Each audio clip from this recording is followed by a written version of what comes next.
So Yep. you'll be As long as seeing. that little thing's ticking there, you know you got it working. Okay.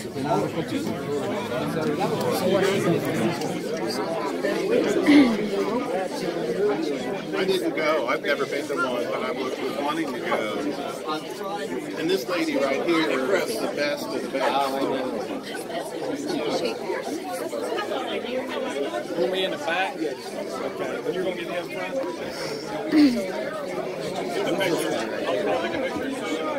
He used to work at the Feb campaign headquarters. I forget his name.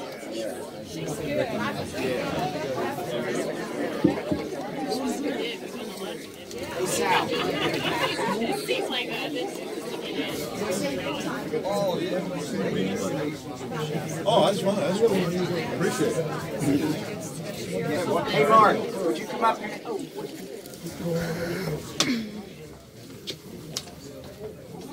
Sorry. Yeah. Come on. We might have to see him.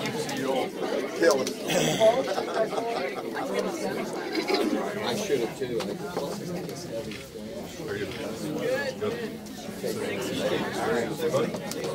Kick it off. Introduce yourself. I know you're. Check, check, check. Well, we're going to go ahead and get started. Thank you, everyone, for coming today. Got a fantastic crowd here in Florence on a cold morning. But really excited, again, about this crowd, about this election, and really what we have a chance to do here. Send a message to the swamp, send a message that the people of Northern Kentucky are proud of Thomas Massie, want to send him back to D.C. to fight for the Constitution, to fight for the Second Amendment, and to fight for what we believe in. And thank you so much again for coming today. We're going to go ahead and get started. First, I want to get a quick photo. If you guys want to look back towards the door, if I can find Chris. Raise your hand, Chris. There he is. Raise your hand, Chris. So quick photo. Just look towards him, and we will get that right.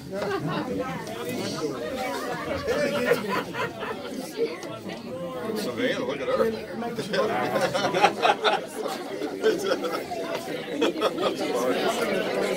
All right, so we're going to go ahead and get started with the pledge. Jim Kimman, if you want to come up and.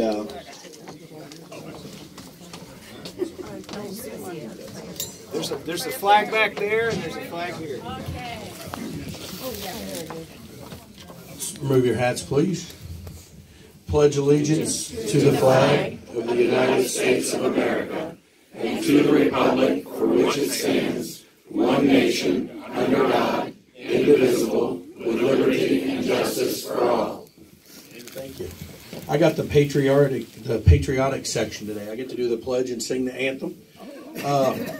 Better be careful with this mic. I got a big mouth. I'll blow the windows out of here. I'll take that. Somebody else wants to hear. That's good.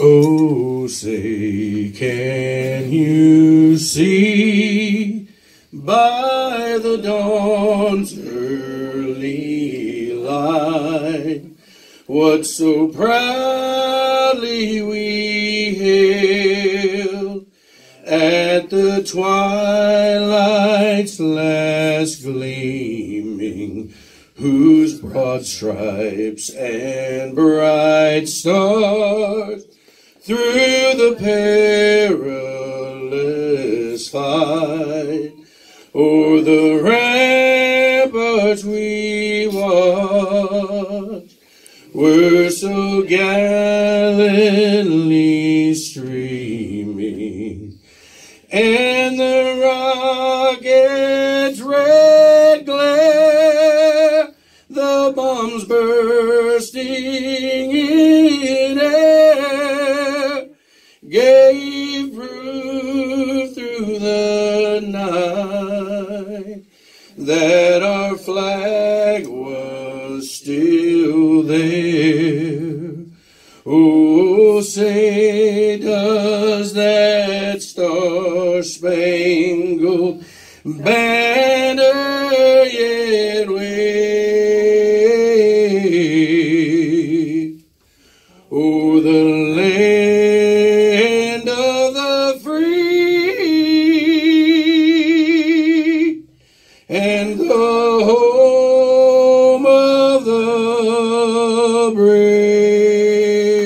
Now,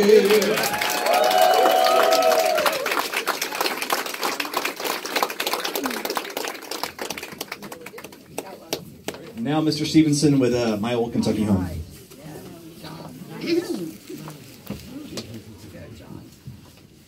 Well, I'm going to sing My Old Kentucky Home, but I have to say something first, because I was taught this song by Happy Chandler back in 1968 when we got the four-year college started in Northern Kentucky, and two of those students from Northern Kentucky University are here today from a government class, and I want to praise them.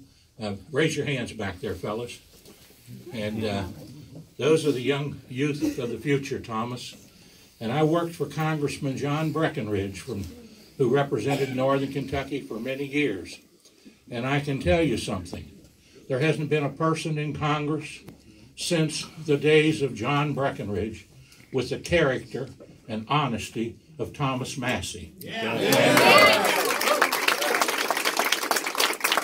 When I was his administrative assistant and field representative, I could lay my head down at night even if I disagreed with him and know that he was voting for what his constituents stood for, and by the grace of God, what godly principles stood for.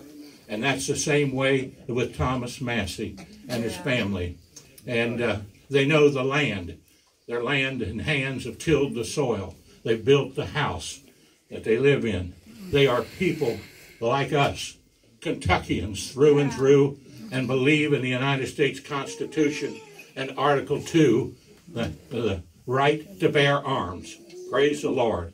And singing this song, Happy Chandler said, "Son, you got to sing it from your heart." And today I will do just that, because you see, I believe in this young man. I believe in this young man and what he stands for. And so does my wife. And she's the smartest move I ever made. Oh, the sun shines bright on my old Kentucky home. 'Tis summer, the children at play.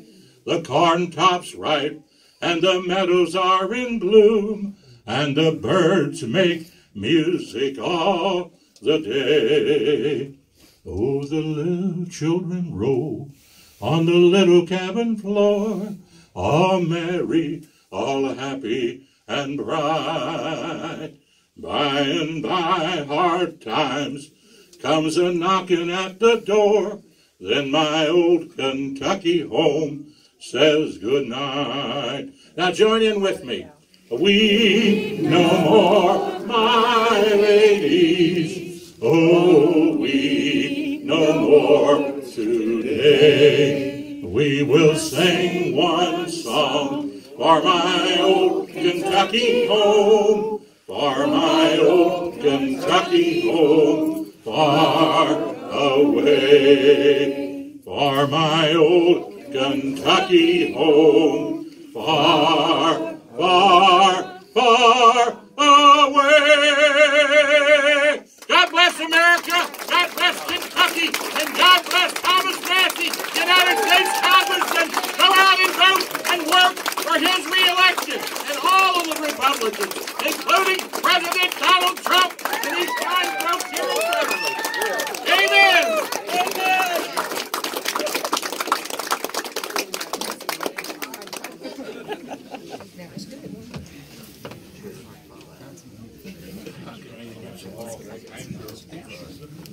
Thank you for that. It's pretty powerful stuff. Next, we've got Savannah Maddox, who has been a real champion of the Second Amendment, of liberty, and standing up for what we believe in down in Frankfort. Really a leader and someone we should definitely keep our eyes on for the future. But Savannah, I just want to come up and again thank you so much for what you're doing in Frankfort.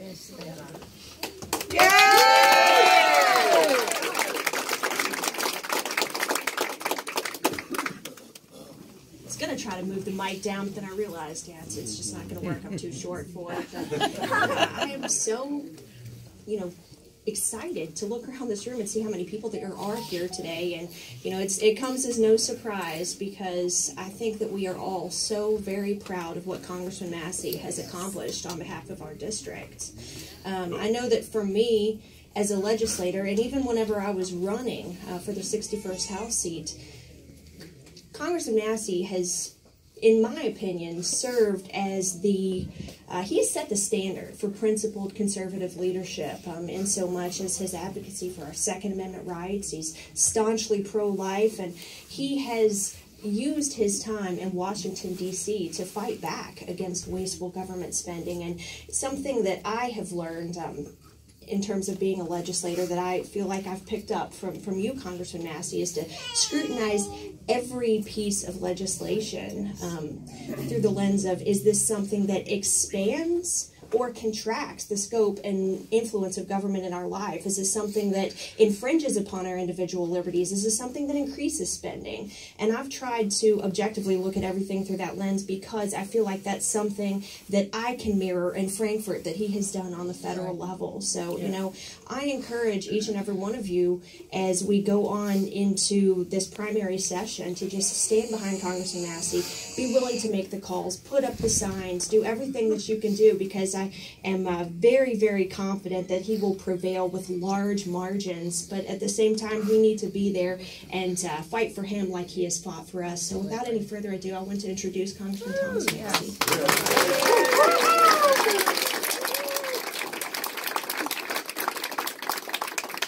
Well, thanks, Savannah. Thank you. And thank you to Mr. Stephenson here and everybody else who showed up to support me. I'm a fiscal conservative, so I was a little bit upset that the building was this big. But now I'm okay with the size of the building because we're all crammed in here. Here's what feels great to me is 90% of the people that I look out here and see, I know you from 8 years ago. From the campaign that we ran 8 years ago when everybody said we couldn't win, and we did win, and you're all still with me. And Paul Collins is here. He wrote the Thomas Massie song that Velvet Soul did. We're going to get that back out and play it. And he said everything in it still applies. He didn't have to write a new song for me after 8 years in Congress. So that's a good sign, I think. I want to thank the legislators who showed up here today. Sal Santoro and Mark Hart and Savannah Maddox. They have done a wonderful job in Frankfurt. Just last year, they all voted and worked hard to get constitutional carry so that you don't have to beg the government for your right to keep and bear arms, which is wonderful. Let's give them a round of applause.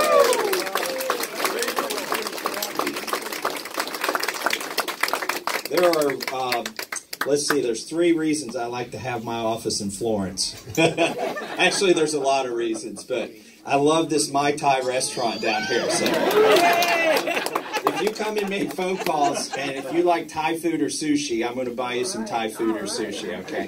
The other is it's this place near and dear to my heart, Shakey's Pub and Grub. It's a new name now, but Shakey's my third cousin. You can use that against me, or you can use it for me. And it's also, this is where Kenny Brown hung out, and. That's the one thing that I really regret is Kenny Brown isn't here for this, because I'd get calls from him at the end of the day in Congress. I'd have my butt kicked in D.C., and I'd be driving home, and he'd call me up, "Hey, Hoss, I saw your vote. I agree with you, Hoss." Anyways, and then the other reason that I like being in Florence is Dwayne Frolicker is here. He's on city council. Are you out there, Dwayne? Can you raise your hand? Where are you at? He's somewhere in here. He was here. He's probably out knocking doors for his own election. But I met him in the 2012 campaign when he was running for city council. I think he lost, and then he ran again, and he won. But he made it in there. And it's so important that we have not just Republicans. It's not enough to get an R by your name. We need to have conservatives from top to bottom, from the president down to city council, or otherwise we're not going to win.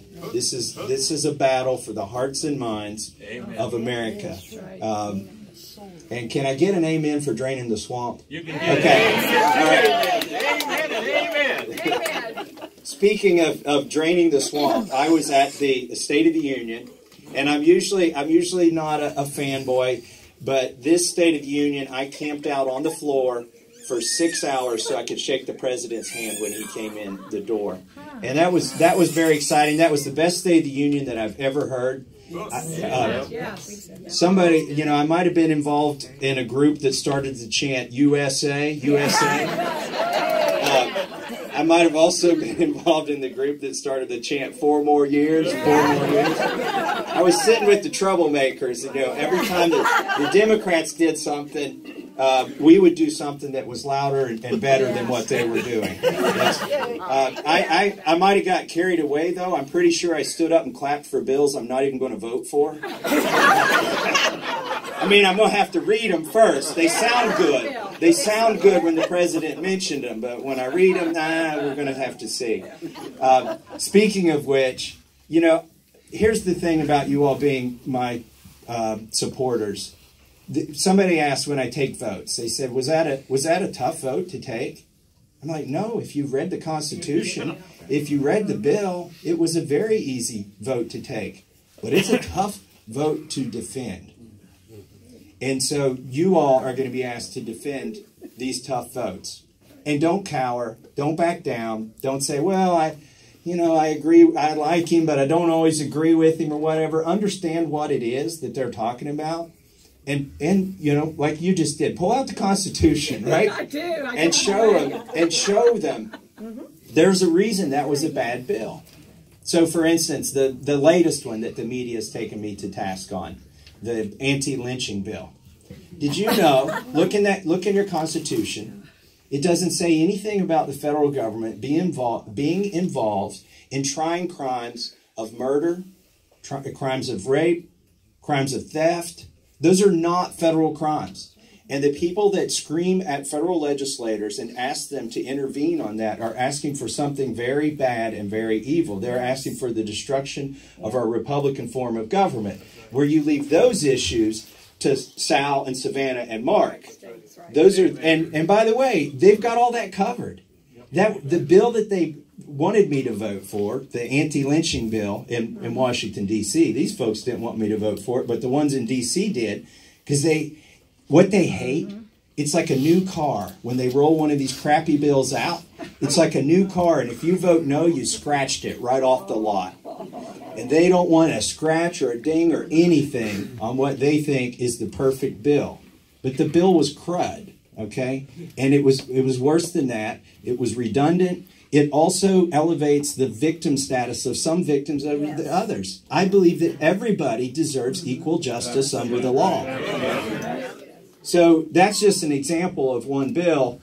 You know, I've always said, when I'm voting on the floor, I have colleagues that come up to me and they say, man, I know you're taking the right vote. I wish I could do that, but I'm afraid I'll lose my election. I tell them, well, when you get to the point I'm at, where you've taken 100 of these votes that can cost you an election, your opponent doesn't know which one to use against you. They'll be confused. They'll be like, squirrel, squirrel. And I noticed my opponents, there were 100 days left in the campaign, and he decided he's going to highlight 100 things Massie did wrong. I'm like, yes, he's laser focused on 100 squirrels, right?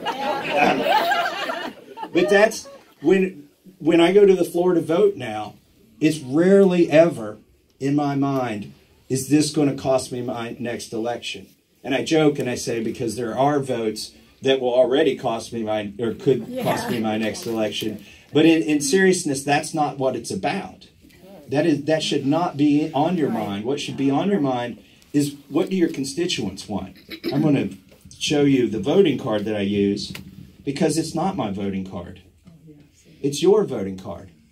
Yeah. It belongs to 750,000 people here in northern Kentucky. And I never forget that. And I think a lot of people in Washington, D.C. do. The worst ones just go up there and give it to their party. And then you can and then people come to me and say, why did my member of Congress vote that way? I hate to try to explain it to them, but they gave their card away the day they got there. And by the way, I know some of you heard the story, but I'm going to tell it again.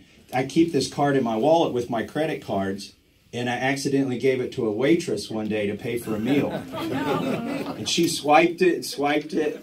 This was before they had the chip readers, and she was swiping, and she came back and told me it was rejected. And I wondered if RONDA had paid the bill, right? Because she pays all her bills out of it. Anyways, and I said, why was it rejected? And she showed me the card, and she said, sir, it's already got $23 trillion on it.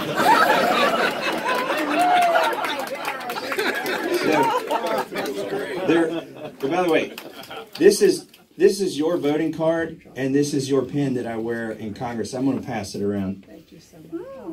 And I want you all just to, those belong to you. Those are artifacts that I use in my job. And when I'm casting a vote, by the way, a lot of people have asked me, why aren't you in the Freedom Caucus? Some of you probably think I am in the Freedom Caucus, right? But I'm not in the Freedom Caucus. And what they came to me with, the proposal, they said, you know what, we need 40. We need 40 people who will do the right thing, who will come down here, and when there's a bad bill, we need 40 people who will vote the right way. And they said, and we need to get together, and we need to meet on it, and we need to lock arms, and then we need to come down here to the floor and do the right thing.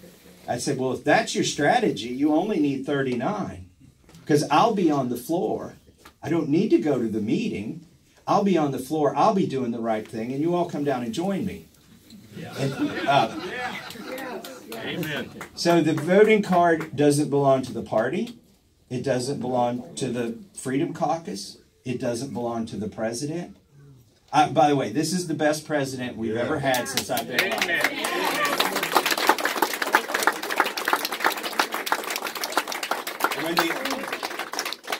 And somebody said, well, you only vote with him 70% of the time, right? Well, go look at what those votes are and see how you would have voted the 30% of the time that they say I didn't vote with the president. Some of those votes were to reauthorize the FISA court. And I was speaking out saying this is the program they're using to spy on the president. But they didn't tell him that, and his advisors didn't tell him that, and they rushed this through. Before that all came out, they got it to his desk and got him to sign it. And now that's a vote where I didn't stand with the president. No, I stood for the president. Amen. I'll give you the vast majority of those votes are actually omnibus bills, debt limit increases, and continuing resolutions. Like 17 of those votes are those types of votes. And the president said, I would like to have the line item veto. Well, the line item veto was passed before, but it was thrown out by the Supreme Court. But guess what? You don't need a line item veto if we would do our job the right way. Instead of putting everything in one bill, if we would pass them as separate bills, and each of them standing on their own, then the president could exercise his veto pen with discretion. He could, the omnibus bill is supposed to be 12 separate bills, and that's before they add the other crap to it, right? But it's supposed to be 12 separate funding bills, and if we would send those to the president, if he had a disagreement with one of them, then he could veto that one, and 11/12ths of the government would still be there, still be funded. But that's not what the swamp wants. The swamp wants to force the president to do what the swamp has always done, which is to run up the debt, to have extreme deficits, to slide stuff into those bills that are completely unrelated to the bills. They'll stick gun control into those because they know that if they try to pass it on its own, they won't win their re-elections. But there are people giving them money and whispering in their ears and saying, I won't be your friend anymore if you don't vote for this. That's the way they operate up there. And that's what I mean when I say we need to drain the swamp. We need to stop that kind of stuff so that the president's not in a box by the time the bill gets to it. So anyways, stand up, push back. If somebody says, oh, he doesn't support the president, tell him, look, they put the swamp has put the president in the box on all those funding bills that Massie voted against. By the way, they say when you're in the majority, you legislate, and when you're in the minority, you communicate. Okay? That's what Mike Pence told us at a meeting once. So I'm always trying to figure out what's a better way to communicate to the rest of the world what these guys and gals are doing up here that's ruining our country. So there was a debt limit not increase, but suspension last year. They were going to suspend the debt limit until after the next presidential election, until after the next set of Senate elections, until after the next set of House elections. Instead of dealing with the debt, instead of even raising the debt limit, they said, let's ignore it for 2 years. So, you know, I read the bills, but I also read the rules in the House. And I knew about a rule that I think nobody else in the House knew about, except for the parliamentarian. And I went up to him and I said, isn't it true that as soon as this bill passes, if I get to a microphone within 2 seconds, I can offer a privileged amendment to rename the bill? He said, yes, I don't advise that you do that, Congressman Massie. And I said, well, you know, I'm not looking for advice. I just want to know, can I do it? He's like, well, I would kind of implore you not to do it. I said, but I can, right? He said, yes, you can. So I went to the microphone, and both parties were terrified. When they just get that way when I go to the microphone, right? Because they know I've read the rules.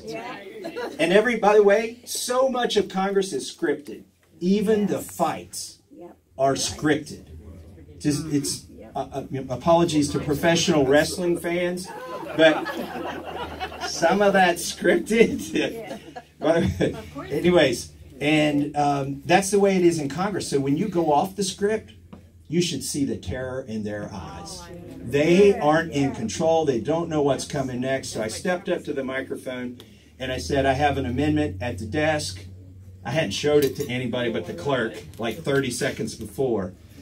Congressman Massie, so she starts reading, you know, in that voice. Mr. Massie from Kentucky offers the amendment to rename the debt limit bill a bill to kick the can down the road and for other purposes.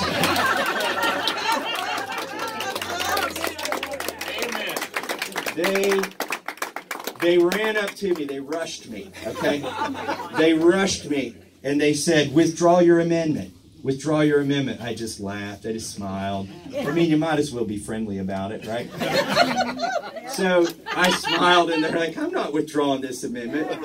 And they're like, well, okay, there's going to be a voice vote. Just let it fail on the voice vote. I said, I think we need a recorded vote. So there was a voice vote, and then I demanded a recorded vote, and I got 62 people to vote for my amendment out of 435. That's twice of what I thought I would get, by the way. I got 4 or 5 Democrats to vote for it. Wow. And I heard one of the Democrats telling another Democrat, why are you doing this? And I heard him say, it's the damn truth. Yeah. So even a broken clock is right twice a day. So there were 4 or 5 Democrats that were right. And then something amazing happened. By the way, this was the last vote series before we got on our planes to go home for August. And they were hoping that people would forget about this. They wouldn't be in D.C. to take the phone calls from the angry people that they had just kicked the can down the road. But here I'm punctuating it and drawing attention to it. Say that they were not happy about this. But here's what told me I was making a difference that day. Instead of putting the gavel down and letting me have 62 votes, they spent 20 minutes trying to get people to change their votes. And they went around and they got 17 people to change their votes. They threatened them. They offered them bribes. They said, you don't vote for this amendment. And I was thinking, why is it that on an amendment that's going to fail, this is so important to them? Because there were a lot of freshmen in that room. And they didn't want any of the horses to get out of the barn. By the way, this horse has never been in the barn.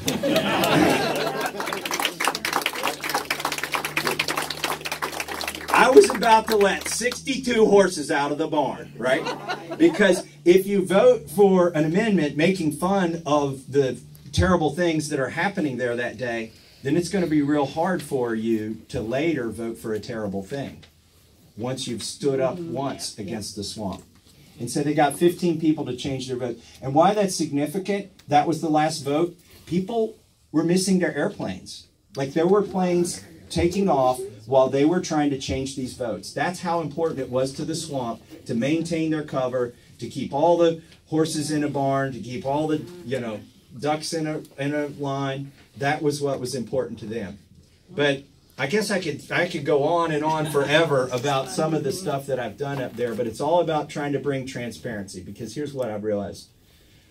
There's only one of me, okay? And there are 434 other members of Congress. On a good day, you can get a majority and they'll do the right thing. But what I've realized is the swamp is really good at tricking people back home that on these votes, on certain votes. So like there was a National Defense Authorization Act. By the way, there was one of those in 2012, a few weeks after I got to Congress, that expanded abortion coverage for members of the military. And I tried to get people up there to care about it. And they said, no, we don't want to make any waves. We're just going to let this go through. Don't talk about it, Massie. Don't talk about the fact that we're going to start paying for new types of abortions in the NDAA for members of the military. And so they just shut that down. But they hate the transparency that I bring, but this is the only way that we can fix the swamp, is if I stand up and expose them.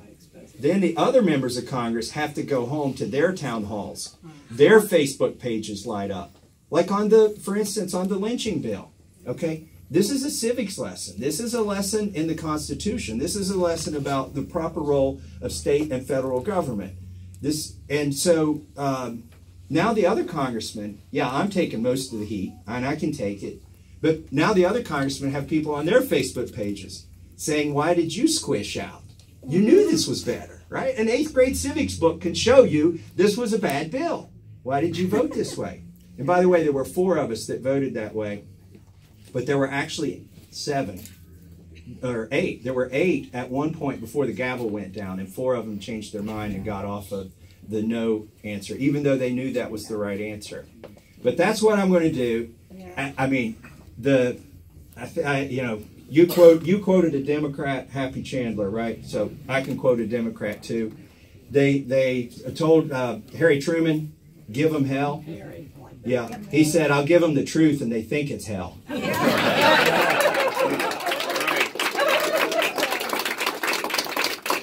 That's what I'm going to do. So instead of just focusing on the swamp, let's focus on how we're going to kick this guy's behind, okay?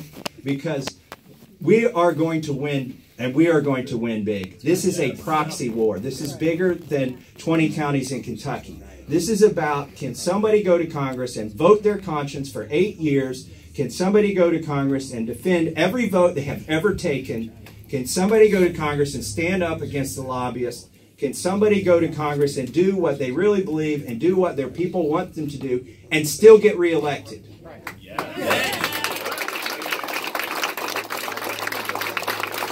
We are going to show them that you can.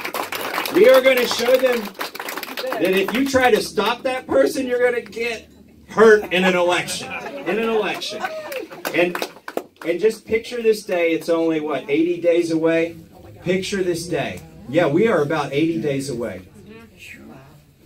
By the way, John Parks is here. He's chairman of the GOP for the 4th District. Thank you, John Parks. Come to the 4th District Lincoln dinner. There's my plug for it. But picture this day, May 19th, the evening of May 19th. We are going to have a victory celebration. Yes. And we are going to all be in one room, yes. And we are going to watch the fruits of your labor be harvested on Election Day. Yeah. Yes. Yes.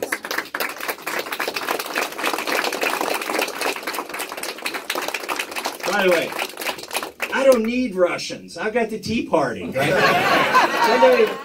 I had these people in Washington, D.C., they're like, is the Tea Party... Like, I thought the Tea Party was dead. No. The Tea Party is not dead. Oh my gosh. I tell them, as long as you guys are running up the debt, there will always be a Tea Party to push back against it. But so on May 19th, picture that day. It's going to be sweet when you're out there knocking doors, when you come in here to make phone calls for me, which I am so appreciative of you all doing that. Yeah, I'm signing up to get my tail kicked for another 2 years in Washington, D.C. But in a sick sort of way, I like doing it, okay? I like sticking it to them. I like it when they have to be accountable for their own votes because I tell people what's in the bill. They're hoping nobody else will find out. I'll go on TV and do it. I'll go on Amazon Prime and do it. There's a movie coming out, by the way. I will tell you this. Did anybody see this, the videos called The Swamp on Facebook? Okay. So I was on that. Well, they've disappeared off of Facebook. So it's not what you think. They didn't get Zuckerberg. Okay. They shopped the rights to that to people that make movies, and they got HBO to fund a $2 million movie. And so they've been filming me and Matt Gaetz in the swamp, and RONDA was gracious enough to let them on our farm. And so that movie's going to come out sometime this summer. The originator's a conservative. The producers are liberal. I have no idea how this is going to turn out. All I can say is I'm glad it's happening after May 19th. We have, by the way, we have a fundraiser, Jonathan, when is that? March 12th. March 12th at the Holiday Inn Airport. It's not a high dollar fundraiser. I would love to have you all there with whatever you want to contribute, even if it's just your time and effort. We'll write you down credit for time and effort, and you come to our fundraiser. And by the way, I have been doing my job. The worst part of my job, by the way, is being away from Rhonda and the kids 4 days a week, most weeks out of the year. The second worst part is begging for money. But you know what?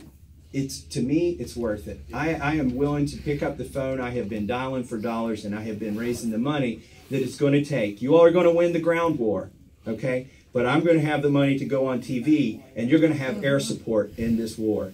And we are going to dominate. We're going to win. We're going to win the sign wars. We're going to win the sticker wars, the TV wars, and the phone wars, the Facebook wars. If you don't get Zuckerberg, I know some of you guys are going to pull some hard time in jail on Facebook taking up for me. But it's worth it. It's worth it. If you can't do the crime, don't do, or if you can't do the time, don't do the crime on Facebook, okay? But I know you all can pull a week in Facebook jail standing for liberty. We're gonna win all modes of that. The only thing, radio wars, yes. The only thing that he can compete on might be the money wars, because he is willing to take money from anybody. He's willing to say or do anything to get elected. I don't know if you all saw, he decided he couldn't run to the right of me. There's no room there, folks. I am the chairman of the Second Amendment Caucus, right? I'm not pro-gun. I started the Second Amendment Caucus in Congress. I am 100% pro-life. I'm willing to blow the whistle on the ones who say they're pro-life when they vote for the NDAA and it's not pro-life. Okay, so he couldn't run to the right of me. He knows better than to run to the left of me in northern Kentucky, right? We are conservative. I love this district. When you can go up there and be as conservative as you want to be and come home and they like you for it and they don't hate you for it, then this is a district that I love to represent. But he decided he wanted to run to the Trump of me, right?